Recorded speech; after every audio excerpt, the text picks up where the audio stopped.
Greetings, amigops, and top teners everywhere. This is Mike from Top 10 with Kyle and Mike. I am joined this week, as I am every week, by our lovely co-host Kyle. Kyle and I will be discussing a topic this week. I know what the general topic is, but I don't know exactly the angle we will be attacking that topic from. This is a little bit of a theme. We kind of like doing this. This is a fun way of doing things. So we're going to talk about this topic for somewhere around an hour. We're going to debate it vigorously, and then by the end of this episode, we will have a definitive top 10 list of that thing. So, Kyle, what are we talking about this evening? Okay, Michael, thank you for that fantastic introduction. Yes, you vaguely know what the topic is because we talked about this a couple times over the last couple of days. So, a little bit of behind the curtain stuff for the folks at home. Usually when I sit down to edit one of these podcasts and splice together Mike's audio with my own, I'll usually, if there's baseball on, I'll just put a baseball game on in the background. And if there's not, I'll usually put on a movie, something I can find on like Netflix that I've seen 1,000 times that I can mute and just kind of have on in the background to kind of distract me. I just want to say same. Okay, good. So usually it's like, you know, I'll get distracted every now and again as I'm watching Avengers or something, but I can be fairly productive. But this time, I started to edit a podcast, and I throw on National Treasure, the 2004 Nick Cage vehicle. And the term you're looking for is masterpiece. Masterpiece. And I throw my headphones on, I start editing, and it's literally like 3 minutes into the movie, I'm like, what happens here? I don't remember exactly what happened. And I take my headphones off to kind of catch the dialogue. I unmute the TV. And for the next 2 hours and 10 minutes, I was enraptured by National Treasure. Yeah. Podcast be damned. And I watched the whole thing. And it turns out, and I knew this, but I love National Treasure, and I still love it. And do you feel the same way about the film? I feel the same way. So my journey, how about this? I'll tell you the first time I watched it and the last time I watched it. Because this has got to be up there on like the rankings of movies I've seen the most times. Weirdly, I think Forgetting Sarah Marshall might have the honors. But the first time I watched National Treasure, Pop-Up and I were going to Pennsylvania. And I don't know why, but like the rest of our family was there already or something. So Pop and I were going to commute together. It's probably 2006 maybe. So it's like a year and a half, 2 years after the movie's come out. I didn't see it in theaters. And I guess he's thinking like, how the hell am I going to entertain this kid for 6 hours? So we go to Radio Shack. We buy a portable DVD player, but not one of the cool ones where like the disc was it was like just this craptastic portable DVD player. Sure. And we bought that National Treasure DVD and I watched it on the ride and fell madly in love with it. So that was the first time I watched it. Last time I watched it, I was back at our college. I was doing some recruiting. This was probably maybe 4 or 5 months ago. I don't know how long ago, but recently. And I was in the hotel room alone, and I was like, you know what? I gotta watch something, right? I'm a man about town. I'm alone in a hotel, so I throw on National Treasure, and still as good as I remembered. It's so okay. Some context. I looked it up. So its Metascore is 39, which is not poor, not putrid, but poor. It's Rotten Tomatoes is not great, right? 46% from the critics. I bet you the fan score is high, right? It's like 76. Yeah, it's like one of those movies. Right. So this movie, 2004, it's a Disney film. I think the rights to this movie were actually acquired by Disney late in the process, and it was actually cleaned up a little bit. Yep. So it stars Nicolas Cage. He has top billing. He's the only one on the movie poster with billing. But also has Diane Kruger. An all-time love of mine. Like, all-time crush. I don't usually really have a thing for blondes, but I'm extremely attracted to her. And I realized it started with this movie. Yeah, she was. It all started here, but then Helen of Troy. She was Helen. Ooh, my goodness. fitting. She launched 1,000 somethings. Oh, yeah. Oh, yeah. Justin Bartha, who I haven't seen in anything since. He's Riley. Yeah, in Hangover. He was in The Hangover. Oh, that's right. That's right. Yep. Sean Bean as the villain. Yes. Ian Howe. This was my first Sean Beaning, I think. Probably. No. I'm sorry. It was Lord of the Rings. But this, outside of Lord of the Rings. Jon Voight as Benjamin Franklin Gates' dad. Of course. Christopher Plummer as Benjamin Franklin Gates' grandfather. Yep. One scene. Yeah, one scene. But it's a golden one. And then fucking Harvey Keitel is Agent Sadusky, the FBI agent. So this is not a slump cast. Like it's loaded. No, it's interesting. You and I love to discuss this, and I don't particularly have anything to add to this kind of framework, but like you and I like to talk about what was the pitch or kind of what happened in the meeting. I think it's pretty clear on this one. They just said we got a good fun script that kids are gonna like, adults are gonna like, and we've got a good kind of gimmick. It's like, you know, American history, and we've got a crazy cast. The question I have is how the hell did they get this cast? Because all these people, so with the exception of Diane Kruger and Justin Bartha, who are kind of, you know, before their peak, I guess, most of these are slightly past their peak, but they're not so past their peak that they cost nothing or were just sitting on a couch waiting for a call. So it's interesting to me that they were able to get all of those people. I agree. I think the pitch was probably... Because this is 2004. The Da Vinci Code came out in 2006. I think the pitch was, we have Da Vinci Code, but it's American history and a little bit less controversial. Who's in? Yeah. And everyone was like, okay, that seems like a pretty easy layup. But it's not based on a book or anything, right? No. Which is really surprising. Yeah, it is a little surprising. But I think someone had read the Da Vinci Code and was like, we could do this. It's the same, it's basically the same thing with American history. But it doesn't detract from my enjoyment of it. And it got to theaters first, so. Yes. So now I hear what you're thinking. How are we going to do a top 10 on this, Kyle? Well, what I did was, I thought about it, and this is Nick Cage prior to him kind of going off the deep end, but certainly past his peak. Yeah. It's He's like in the process of buying a bunch of dinosaurs at this point. He hasn't bought so many that he has no money left. He's like buying them. It's safe to say his dinosaur collection has begun and at the timing of this film. But it's such a Nick Cage-centric movie that I thought that should play into our list here. And so what I've done is, it's not the top 10. I haven't ranked them in order of quality, but it's the telling of National Treasure via 10 Nick Cage quotes in the movie. Okay.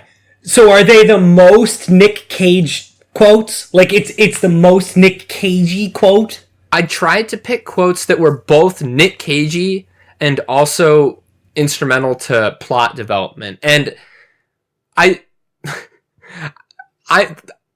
I'm somewhere between lauding this movie's writing and ridiculing it. And I think most of these quotes have a healthy dose of genius and idiocy. Like they're all simultaneously both. And I don't know how much of it was intentional to like ham it up because it was going to be Cage, but it seems like some of them were. Yeah, I want to offer an observation that I felt really deeply when I was watching this recently.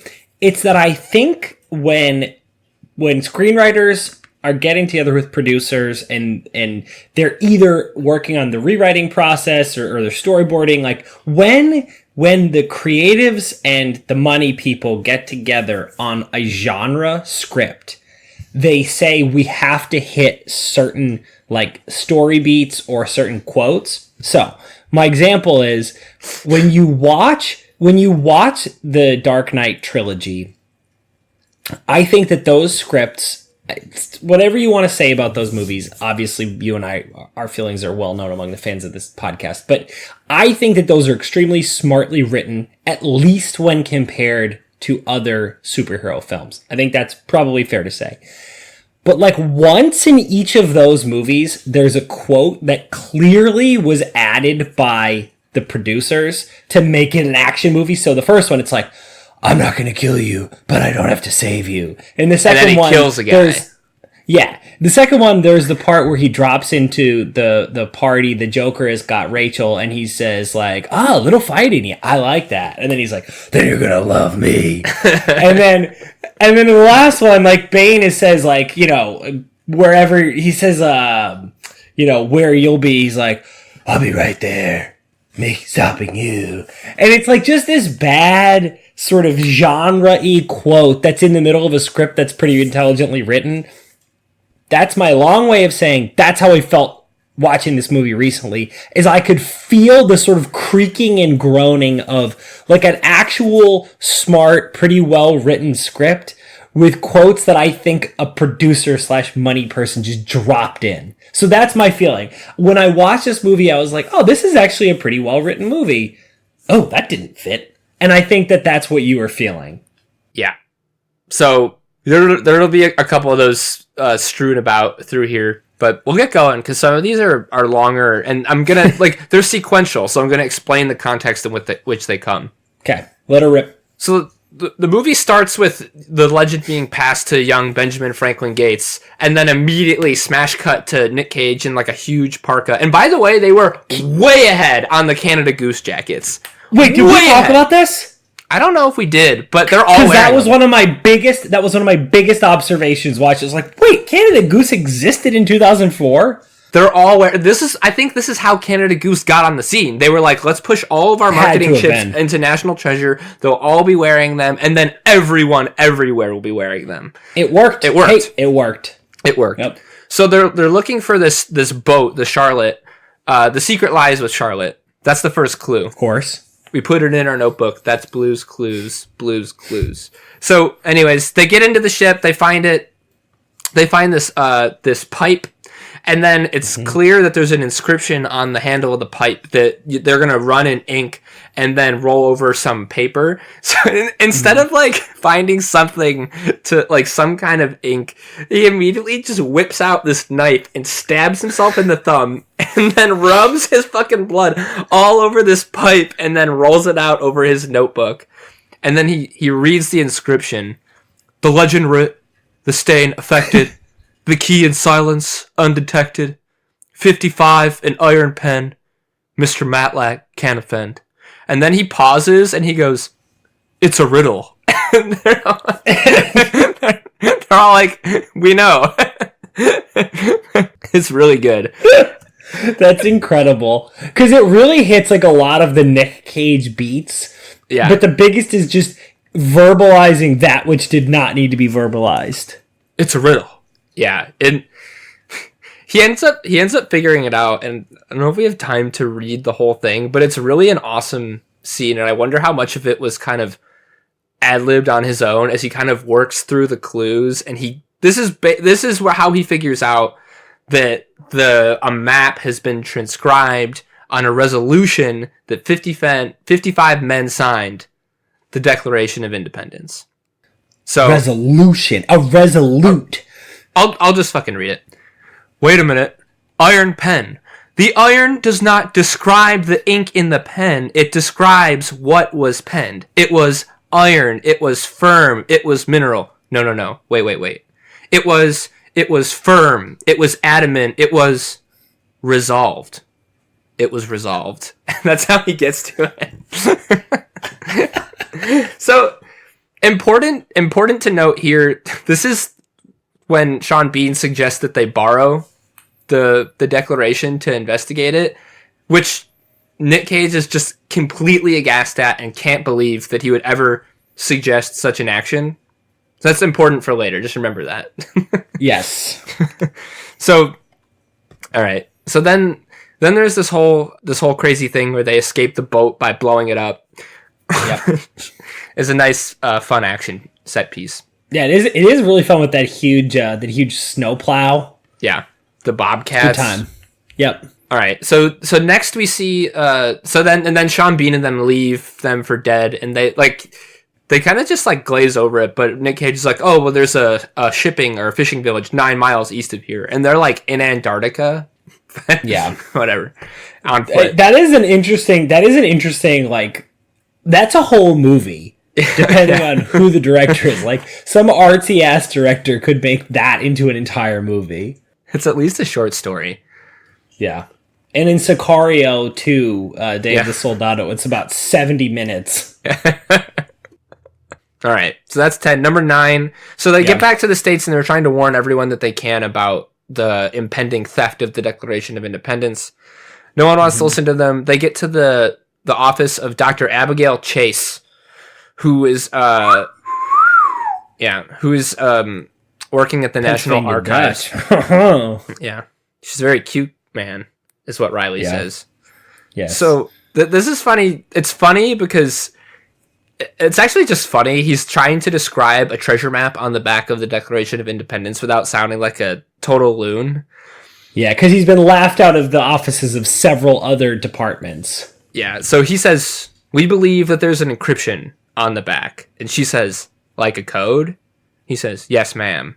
And she says, "Of what?" He says, cartograph? A map of what? He goes, "The location of hidden items of historic and intrinsic value." A treasure map. That's where Riley says, "That's where we lost the FBI." And then she goes, "You're treasure hunters, aren't you?" And this is my favorite part. He says, "More like treasure protectors." Which is I love it because, well, you'll see how the movie ends, but it just reminds me of one of our other favorite treasure hunters, Nathan Drake, a treasure protector, a guy who is really interested in the history and the historic value of these intrinsically valued items. I do have to give him some credit here, which is that this is sort of the mission statement of the movie, and he doesn't particularly swerve from it. Yes, he does end up quite wealthy by the end of the film, but I actually give him credit for sticking to his guns here. He is a treasure protector. It's true, and the stuff does end up going to museum, and he's very, very preoccupied about protecting the historic items that they end up picking up along the way. It's fair. It just made me laugh because it made me think of some other treasure protectors that we know of. Yes. Well, I also just like this whole scene because it does a nice job of like setting up the ridiculous tension between Nicolas Cage as historically obsessed weirdo and supposed love interest, because movies seem kind of interested in making Nicolas Cage like Tom Cruise a love interest from time to time, and it's clear he's never been involved in an actual romantic relationship. And so it's just strange. It's strange to watch him sort of pantomime what it's like to talk to a person you're interested in, because he's really not good at it. He's terrible, and they make a few more attempts throughout the rest of this movie, and we'll talk about a few more of them. It's really good stuff. So that was number 9. So they realize they're not going to get any help from anybody, and they dejectedly leave the National Archive. But it's like on their way out, they're just like looking at the Declaration of Independence, and they're just casually looking at it through the glass. And Nick Cage says, "180 years of searching, and I'm 3 feet away. Of all the ideas that became the United States, there's a line here that's at the heart of all the others." And this is amazing because he has the Declaration of Independence memorized. Yeah. "But when a long train of abuses and usurpations, pursuing invariably the same object, evinces a design to reduce them under absolute despotism, it is their right, it is their duty to throw off such government and to provide new guards for their future security." And Riley says, "I don't understand a word you just said." And Nick Cage says, "It means if there's something wrong, those who have the ability to take action have the responsibility to take action. I'm going to steal it." And Riley says, "What?" And then Nick Cage says, "I'm going to steal the Declaration of Independence." It's so perfect. It is the apex of the film, in my opinion. This and the next 20 minutes are the best part of the movie. Yeah. I think it's a bit of a loose justification, but I think I wrote... Oh, yeah. So basically he's saying... Because this is true. What they're getting at in this is, if something is wrong, like you have to act eventually. But I actually looked up the Declaration of Independence, and the preceding line right before this one that he quotes, reads, "Prudence, indeed, will dictate that governments long established should not be changed for light and transient causes, and accordingly, all experience has shewn that mankind are more disposed to suffer while evils are sufferable than to right themselves by abolishing the forms to which they are accustomed." Which is a fancy way of saying, we have suffered through this shit a very long time, and we now see no other option. And so, because we have the opportunity to act, we shall. I think it could be argued that Nick Cage and Riley haven't necessarily exhausted all of their avenues for stopping Ian from stealing the document. Also, his justification is that once Ian gets the document, he's just going to like throw it away or like shred it as soon as he gets the map, which based on Ian's previous and following behavior doesn't seem like the kind of thing he would do. So all of this to say, I think it's a pretty flimsy justification for stealing the Declaration of Independence, but it's a proper characterization of like a guy who just at the end of the day really does want to find this treasure and is willing to break into the National Archives to do so. Well, I think you're right on all points. The thing I really think is cool about this, and you did a nice job when you were reciting this quote, is that it really breaks down into two parts. One is the last part is just the line of the film, which is, "I'm going to steal the Declaration of Independence." It's the most Nicolas Cage line in this movie. It's one of the most ridiculous lines ever uttered in film history. It's incredible. But the whole first part is just like, it's this oddly stirring reflection on the US and, you know, America as an idea.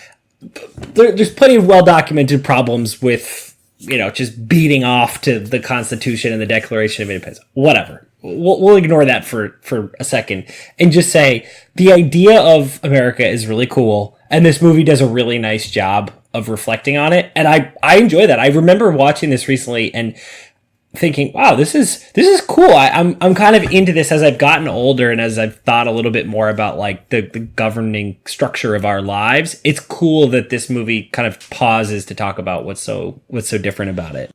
Well, it emphasizes kind of some of the ideals behind it, like here. And I think what's also cool is that there are there's a lot of trivia just sprinkled in throughout the movie, like the invention of daylight savings time and the silence do good letters and all this, like these just like neat tidbits that I imagine probably inspired some kids to become actively interested in American history, which I really liked. And you're right, it's a component of the movie that I really enjoyed. So, but I also like that this is a fancy way of saying the exact same quote that came out in a film 2 years before, which is, "With great power comes great responsibility." Right. And would be reiterated in a movie that came out like 6 years later in a very hastily put together rephrasing so as not to totally copy the first Tobey Maguire movie. Can't do it.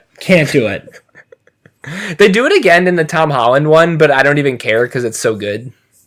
No, it's charming. Everything in that movie is charming. Yeah. So that was number 8. So there are no bad quotes in this movie. So, and I thought it was fortuitous that at number 8, we're at the point in the movie where the heist happens, which is I think should be talked about in the annals of heist scenes. It has all the components of it. It has the montage of the security in place, cut to the montage of them making their preparations. So it has all of that stuff. Has the guy in the chair. It has a guy in a chair, which that's probably a top 10 list someday, but yeah, we've talked about that. It should be. Let's do that. It's also an utterly ridiculous heist scene and makes no sense. And there are a lot of nitpicks in this movie if you want to be a dick about it, but there are especially a lot in the heist scene. So I figured for the not top 3, we would just do some nitpicks for the heist section and understand that the rest of the film is a goldmine when it comes to quotations. I'm into it. I would first invite our dear friend, Mr. K. McLeod, to waft some stank all over us.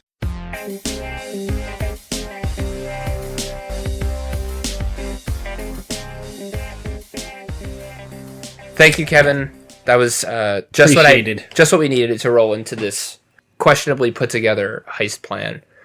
So I don't know if you remember this, but the way that they bypass the security system is, so there's a thumbprint scanner, and then there's a keyboard with an actual password in it. So to get very Fry golf, a fly glove, Fargo Levy. So a lot of my nitpicks center around this area of the heist. So to get the password, what they do is Nick Cage sends her one of George Washington's campaign buttons that she doesn't have.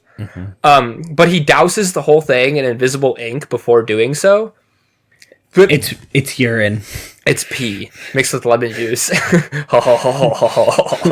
he just said, "Oh my god!" So the expectation is that she's gonna pick up this pin that comes in a box. It doesn't even need to be touched, and just like rub all of her fingers over it and get her fingers covered in this invisible ink, and then use the keyboard, and then the keys that she touched will have the invisible ink on it, and so he can see which one she touched later. So, first of all, this requires that she touch the pin with every one of her fingers, if you assume that she uses a keyboard like a normal human person. But she doesn't. They go to the point of, in the movie, and so they thought of this, to their credit. She types in the password using just her index finger on her right hand, like an idiot. But it's plausible then. So, okay.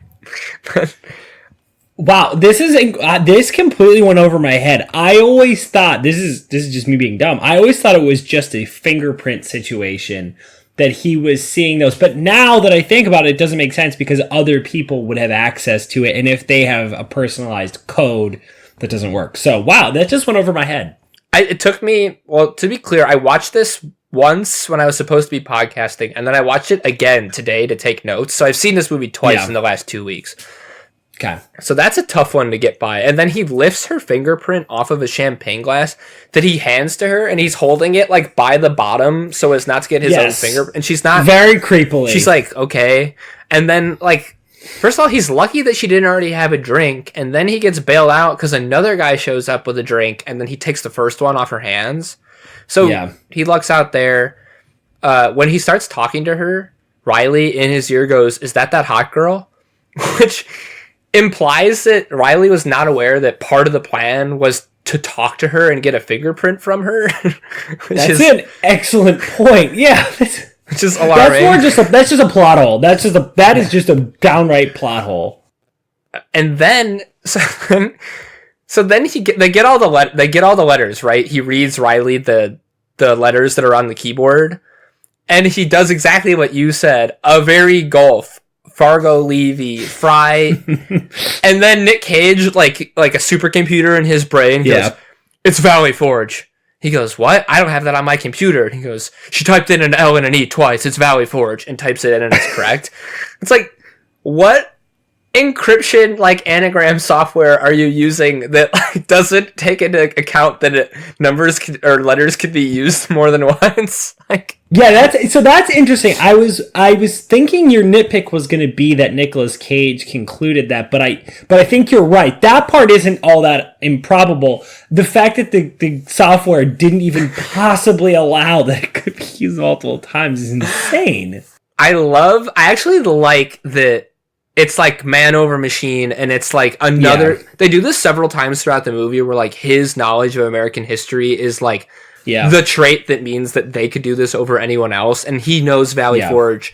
Like, he does this in the boat when it explodes. Like, he knows where to look for the smuggler's hold, and that's how they survive that. It's actually kind of cool. Yes. But it means that his encrypting software is crap. Yeah. It does also mean that this movie survives some of the like technology issues that movies of this sort typically have. Like, I don't think it's impossible, I'd have to really think about it, that you could set this movie in 2019 without too many issues. Like, I don't think that... So, you and I, like, just a couple of doofuses with Wikipedia would do okay on this adventure, but I still don't think we could fully handle it with just our smartphone. No, because he has to do a lot of things quickly, and he knows where to access that stuff in his mind, whereas we wouldn't he knows what he's looking for. That's the biggest thing. Whereas we wouldn't really know what to look for exactly. So Yeah. And the last thing is it's part of his plan to buy a fake Declaration of Independence. And Yeah, he probably could have done that earlier. but he ends up needing to buy 2 because someone catches him with the actual declaration also. And he has to pay with a credit card, which completely fucks up everything they were planning to do after this. And they were each $35. So my question is, if you're gonna heist the Declaration of Independence and part of your plan is to purchase in cash a fake, you bring $80 or less dollars with you? Like, wouldn't you bring like $200 in cash just to be safe? It's a very interesting question. I'm bad about cash, but I'm aware that as an adult living in the world, I should always have at least $100. I don't, to be clear, but I should. And importantly, this movie is not 2019. This movie is 2004. So this is a gainfully employed, kind of straight down the fairway adult dude on a specific mission. He should have at least $100 and probably has $200. I think this guy, the average guy with all of his measurables, has $200 in his pocket. If he realizes mid-heist that he has to buy a declaration, he should have $100 on him. The fact that it was part of the plan, he should have... There's no excuse for not having more than $100 on hand in cash. It's a great point. It's absurd. It's absurd. I don't like that they wrote him into a corner in this way, because I don't think it's in character for him to be that stupid. Yeah, something else should have happened. Yeah. So... Like, Riley loses his connection to the internet or something, and the security feed judders for a second and they see him. I don't know. Yeah, whatever. Okay. So that was the not top 3. I don't know if you remember any other things about that heist scene that you want to nitpick. No, those are the big ones. I there's some parts of it that I just love. Like, I love that he uses the bulletproof glass of the Declaration to, like, deflect gunfire. There's some great stuff about it. Yeah. So I also think they did a pretty reasonable job of describing what I assume are at least some of the actual security features and their plan to get around it. Like, I think they did a nice job with that. Yeah, it's a trope, but they did a nice job of, like, the heist movie. This is the security setup here. Yeah. So in the middle of the heist, when I said he grabs the drink from Dr. Chase, and he's with some other guy, and this is a nitpick, but it's also such a great quote that it actually makes the list. So they're all together with drinks, and he says, a toast then, yeah? And he says, to high treason. And they give him funny looks, and he says, well, that's what these men were committing when they signed the Declaration.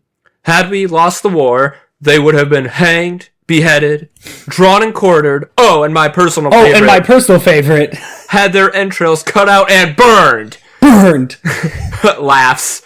So, and we'll do more, but I'll finish it first. He goes, so, and then he takes on a very serious demeanor. He says, here's to the men who did what was considered wrong in order to do what they knew was right.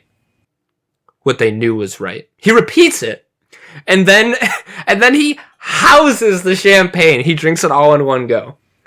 So, a couple of notes. First off, this is incredible. One of 2 quotes in the movie where he's showing shades of vintage, like, lunatic Nick Cage, like in Face Off, or the one with the bees. Like, he has, like, that crazy-eyed look that he gets, like, just for a second when he says, had their entrails cut out and burned. Like, it's only there for a moment, but it's really, really good stuff. Yeah.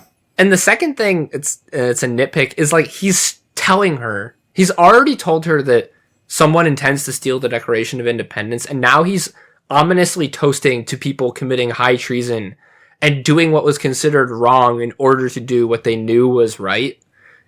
And it takes her, like, another probably 45 minutes to kind of think, like, is that guy up to something? That is a good point. It's a wildly self-serving quote. He's right. Now, obviously, he feels like he has to tip her off to I think, first of all, I think he kind of wants her on his trail, but I also think he wants to be clear that he's doing this for a particular reason, because obviously she's going to find out soon enough that he's done it. Yeah. For all of that, it's such a strange delivery. it didn't need to be done that way. He didn't have to mention torture. Like, it's ridiculous. I have to think that at least part of that was ad-libbed. Certainly, if it was scripted that way, the screenwriter did not envision it being delivered that way. And he just did it, and then whoever directed this was like, scene, next, like, it's not worth it. Yeah, they're like, I'm not going to bother trying to coach this into something resembling normal human speech. I mean, the character is kind of eccentric, so it's fine. I'm a big fan of it. Oh, yeah. So that was number 7. Number 6, so they escape the National Archives. There's like a kind of a super overly dramatized chase scene wherein Ian Howe and his cleverly disguised theft vehicle, it's a food truck, is chasing Riley and Chase and Cage in a not at all disguised red van. And Dr. Chase goes back and forth. Finally, they get the fake Declaration of Independence. The rest of them speed away, and they're all freaking out. Riley and Chase are like,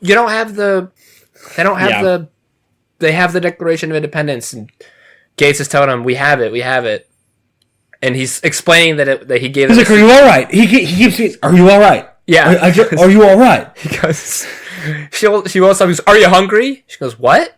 Yeah. He goes, are you okay? And then Riley says something like, I'm a little shaken up for being shot at, but I'll be all right. Thanks for asking. But it's a great quote, but it's not the one I'm about to relay. This is when he's explaining his ingenious act of misdirection. She says, this is the real one. What did they get? He says, a souvenir. I thought it'd be a good idea to have a duplicate. Turned out I was right. I actually had to pay for the souvenir and the real one, so you owe me $35 plus tax. And then smirks, which is such an absurd notion. Like, even gloatingly, jokingly, to claim that this person who you've just kidnapped would owe you $35 because she didn't listen to you about... Plus tax. Wouldn't listen to you about you claiming that someone was going to steal the Declaration of Independence is ludicrous arrogance, and I really, really love the quote. Yeah. So 100%. It's perfect. It's perfect for the moment. It's exactly what the character would be thinking about at this moment. Yeah. So we have to move because we're only at number 5 and we've got a lot of movie to go. So that's the best part of the movie. After this, you can tell that they kind of had to figure it out as they went. But so we skip a big section of the movie here. They go to his dad's house. They find the map on the Declaration of Independence. They need to go to Philadelphia because that's where the Silence Do-Good letters are. And they're all still wearing their like gala clothes, so they need to get new clothes. And this is a scene where they're trying to do some legwork explaining why this doctor who's just been kidnapped would start to kind of catch feels for Benjamin Franklin Gates and their shared love of American history. So I actually like the construction of the scene. They're in a Urban Outfitters, which is funny, and they're in adjacent changing rooms, and they're just talking over the wall as they change. And she's talking about how he's got like this like reckless kind of confidence and will to him. And he says, what do you mean? She's, you're certain the treasure is real despite what everyone else thinks. And Gates says, no, but I hope it's real. I mean, I've dreamt it's real ever since my grandfather told me about it. I feel like I'm so close I can taste it. But I just want to know it's not something in my head or my heart. And then she says, people don't really talk that way, you know. He says, I know, but they think that way. It's an incredible quote. It's amazing. And she's like leaning over the partition and then they cut down to just their feet underneath the door and her like left foot pops up like in Princess Diaries, except it doesn't get caught in gum. Pop. No. It's like a very obvious like flirty kind of like banter. And like this is the inflection point where she goes from kidnapped history doctor to someone who like realizes this treasure is real and is with them till the end and wants to find it and is starting to understand and appreciate this guy that stole the Declaration of Independence. It's cheesy as fuck, but I actually really like it.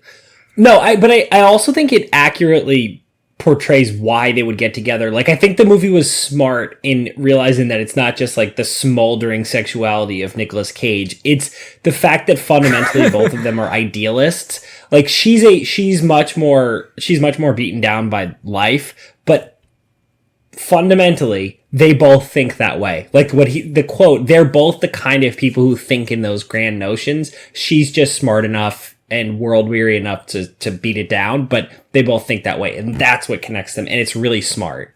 There's a couple of other small moments like that, like when they're going over to his dad's house. Yeah. Riley's like, should we tie her up with duct tape? And he's like, no, I think she'll behave. She's curious. Like, she wants to see what's going to happen. And then when they're in there and they're going to put the lemon juice on the back of the Declaration, she's like, let me do it. And it's that's a great moment. And she goes, well, we'll start at the top right corner because if there is a map, there will likely be an insignia in the top right corner. And like, he's looking straight at her while he says it, and she's not looking at him, but he just goes, that's right. Like, he's impressed that she knows what he already knows about the document, and like, it's clear that they're playing on the same level. It's actually quite charmingly done. Yeah. But the foot pop scene in the Urban Outfitters changing rooms is where it really comes together. Totally agreed. Good. That was a really good quote. I'm glad because I think that one could get lost in the shuffle, but I think you did a nice job calling it out. Thanks, Michael. All right, so then they figure out the clue where they need to go to the Independence Hall where the Liberty Bell was hung, and they follow the shadow based on the time shown on a $100 bill that they think they missed, but they didn't because daylight savings. Yep. And then the hollow brick.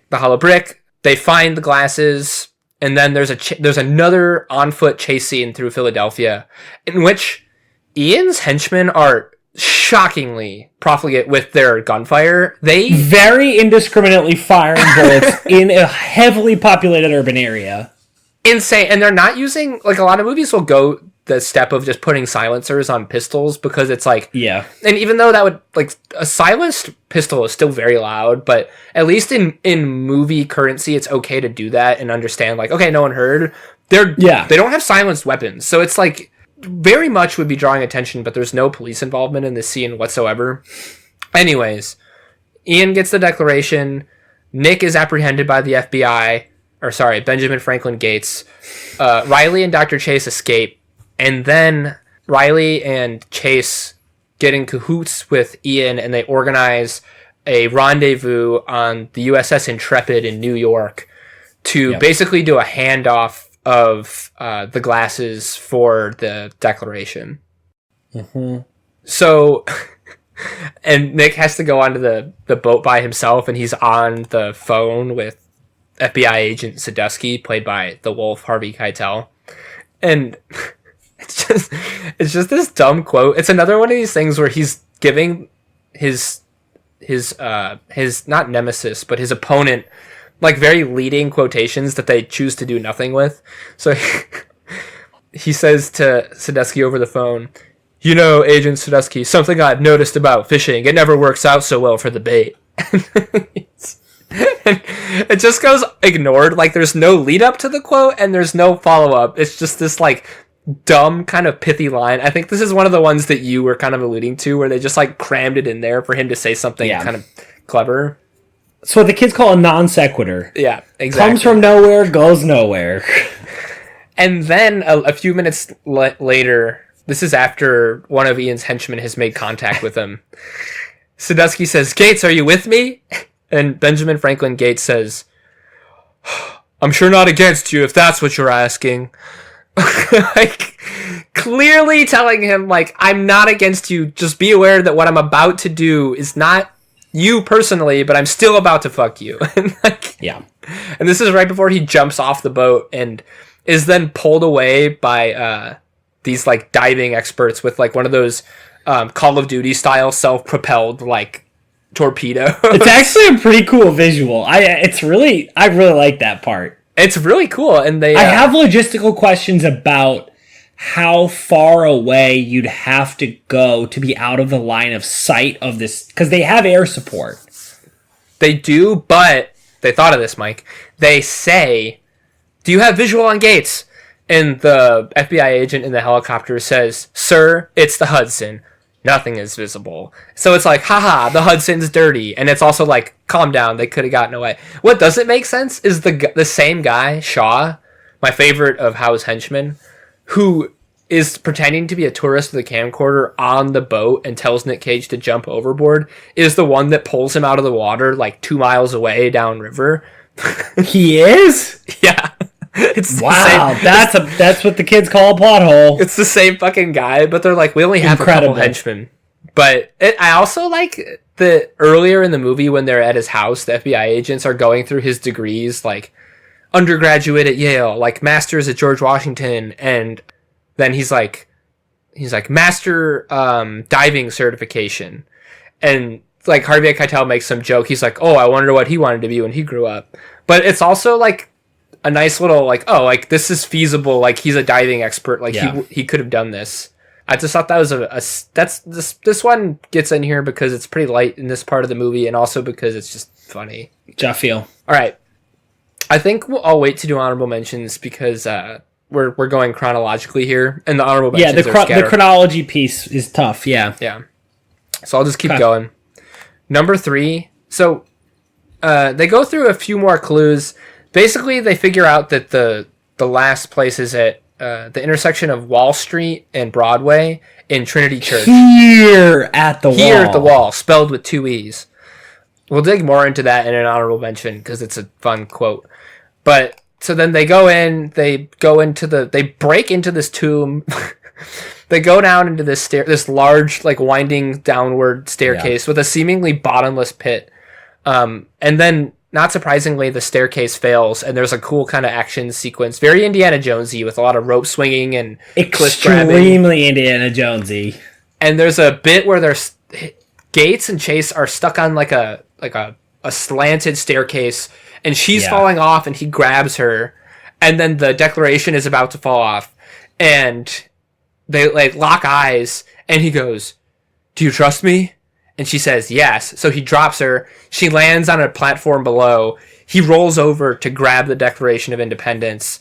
Once they get their footing again, he says to her, he grabs her, he says, "I'm sorry I dropped you. I had to save the Declaration." And she says, "No, don't be. I would have done exactly the same thing to you." And then he has this incredulous look on his face. He goes, "Really?" And then Riley says, "I would have dropped you both, freaks." So... It plays for laughs. It's funny. My question to you is this, Mike. Let's say we're in this exact scenario. You're Dr. Benjamin Franklin Gates. I'm Dr. Abigail Chase. I'm about to fall off. You're hanging on to me, and the Declaration of Independence is a few feet away, about to fall. It's like in Batman when he's got Robin and and he has to save them both. It's whatever. It's a really tough choice. What would you have done in that scenario? But I have my brain. Yeah. Fuck the Declaration. To me, see, I don't have the same romantic attachment to the document itself, because regardless of what happens to the physical document, the thing happened and it's still in force. So I'm saving my love interest. I would say even if it was Shaw, the dickhead henchman, I still probably save his life. Like, it's just a piece of paper. Like, you know. Yeah. That's kind of... Yeah, I know that it's the movie's position on whether it's just a piece of paper is kind of ambiguous, because it really harps on what the meaning is, but it does also seem to imply that the actual, like, the physical item itself carries some totemic power. So not entirely clear where the movie lands. I know where I land, though. I agree with you 100%. It's clear later in the movie when he gives the Declaration back to Sadusky, and he's like, "You just gave me your best bargaining chip." And he says, "The Declaration of Independence is not a bargaining chip. Not to me, anyways." So he does have a very special appreciation for it. But, I mean, he got lucky. Like, he really could have easily killed Dr. Abigail Chase. Yeah. Who, in addition to being his love interest and a very, intelligent historian and blah, blah, blah, human being. Yeah. Kind of, end of the day, human being. Yeah, human being. So, tough. I mean, not a tough look, but not something I would have done. Revealing look. All right. Yeah. So they get to the bottom. They find what appears to be a dead end, and they're all still kind of trying to figure out what to do. And Riley's like, "This is it. This is the end of the line." And Cage says, "Yes, Riley. There's nothing more." "No, there are no more clues. That's it. Okay, it's over. End of the road. The treasure is gone. Moved. Taken somewhere else." And then Ian says, "You're not playing games with me, are you, Ben? You know where the treasure is." Gates, it's this long pause, and he just goes, "No." And later on, it is clear that he's like faking this and yanking Ian's chain. But we've already established that Gates doesn't know how to bluff, and so I actually think it's an impressive piece of acting on Cage's part that his outburst at Riley feels entirely canned and ungenuine, and then his like exaggerated pause when he tells him he doesn't know where the treasure is pretty obviously picked up on by a viewer. It's not super subtle, but it's a nice piece of acting upon rewatch. No, I think you're right, because there's layers. You kind of have to believe the fabrication, but also see the seams. Like, you kind of have to know it's a fabrication. I quite agree. I think it's weirdly some of the better acting that he does in this movie, because it's very meta, which I think is in his wheelhouse. Yeah, it's like if you were Nicolas Cage acting as John Travolta acting as Nicolas Cage, for example. I can't imagine a scenario where an actor would have to do that, but yeah. Yeah, it would be very strange. Be really weird. And it's also just some nice gamesmanship. Like, John Voight comes up with a fake clue and sends him off. It's another example of like where you really should know your history, because he sends him off to look for the tower where they did the one of my land, two of by sea, and they tell them that one lantern is the clue, when we all know that the British came by sea. So 2 lanterns, where if Ian had been a little bit more up on his history, he would have seen through their ruse. Yeah. Good stuff there. So anyways, they find the hidden room. There's actually two fake dead ends. Once they get through the second dead end, they find the treasure room. It's glorious. They find the staircase. They have their negotiation with Sadusky. Everyone goes home happy. And then I picked this sequel just because it's just incredible, just overt sequel setup. Mm-hmm. They're in front of Nick Cage's new awesome house, and Riley is complaining about how much money they got. And he says, "Okay, Riley, I tell you what. Next time we find a treasure that redefines history for all mankind, you can decide the finder's fee." Which obviously directly sets up National Treasure 2, Book of Secrets. And probably at that point, they're thinking National Treasures 1 through however many they can get out of this. Right. I think that they probably got a little bit tired of hanging out with Nicolas Cage after the second one, but I think they were setting themselves up for a lot more of these. Yeah, which I'm still holding out hope for National Treasure 3. I think, given the fact that we're discussing this movie so fondly, I think there's a market for it. But yeah, so here's my batting order though. I would love National Treasure 3, but I need the Brazilian job. Yeah, that was supposed to happen so long ago. I'm still kind of holding out hope for that movie to exist.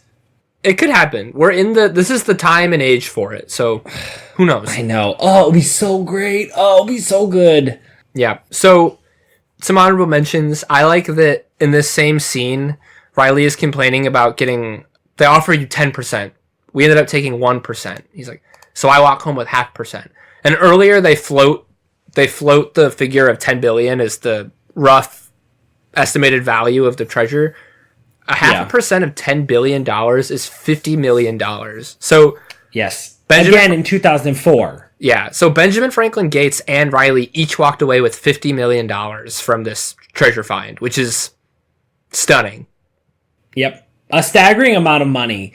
It doesn't allow him to drive his Ferrari any more confidently than any amount of money, really. No. So there's that. When he's negotiating with Sadusky at the end of the movie, he says, "I'd really love not to go to prison. I can't even begin to describe how much I'd love not to go to prison." And he says, "Someone's got to go to prison, Ben." Well, if you've got a helicopter, I think I can help with that. So they arrest Howe at the fake Old North Church. Yeah. So he says, "We've got you on kidnapping, attempted murder, and trespassing on government property." Which I would just like to point out, kidnapping, Nick Cage and Riley kidnap Dr. Chase when they steal the Declaration of Independence. Yes. Attempted murder, they don't... This is a stretch, but earlier in the movie, he throws a lit flare at Shaw in a boat that's completely filled with gunpowder. He's going to find out if Shaw can catch, right? Yeah, right. And gets lucky that Ian catches it. Yeah. and then trespassing. He stole the Declaration of Independence. So, like, Yeah, all grand the things, theft. all the things that they have Ian Howe on, like, they very much have on Benjamin Franklin Gates. It's also worth noting that this is, again, 2004. This is the heart of the Patriot Act era. Yeah. I think basically anything could be painted as terrorism. And as we know, the moment we talk terrorism, you're talking rendition, you're talking CIA black sites. So lots of enhanced interrogation. So lots of things could happen like the moment you attach that moniker. And I would tend to think that stealing one of the most recognizable symbols of, America could rise to the level of terrorism. Absolutely. Yeah. Great point. Definitely don't want to go to prison. Yeah, I can't even stress it enough. One of my favorite quotes that's made me laugh out loud.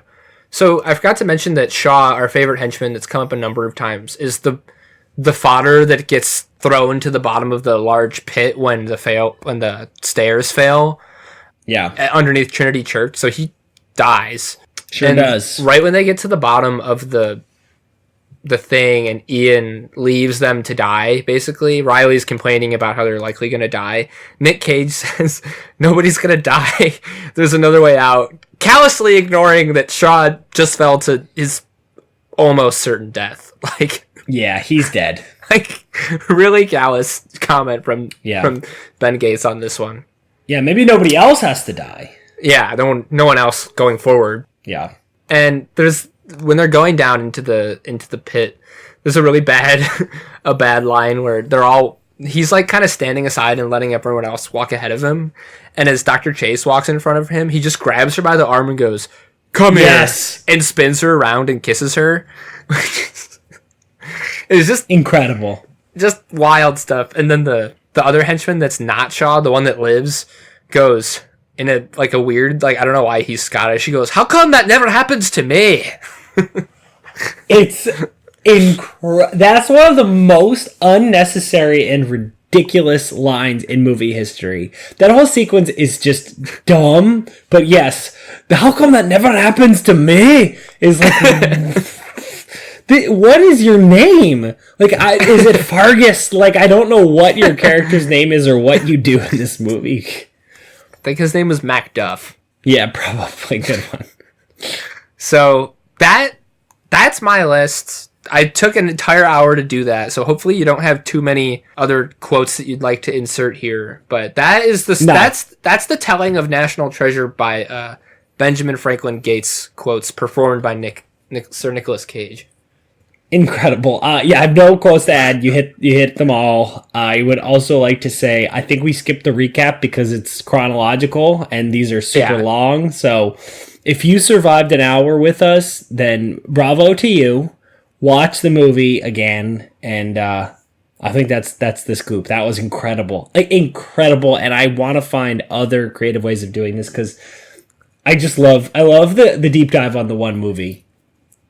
I think there's more content to be mined. In fact, probably a limitless amount if we wanted to do this for other movies we love. So we'll see. Thank you for your patience. That was a lot of National Treasure. Mm-hmm. Before we go, I would say thanks to Kevin again for queuing up our not top 3 music. Stanky today as it is every day. Yeah. I would also like to say on the outside, probably not effortless to him. I assume he's put in a lot of hours towards his craft, but it seems effortless to us. Yeah, for sure. Another person who spends a lot of time on her craft is Erin, and our artwork is fantastic, as you know, if you've seen it.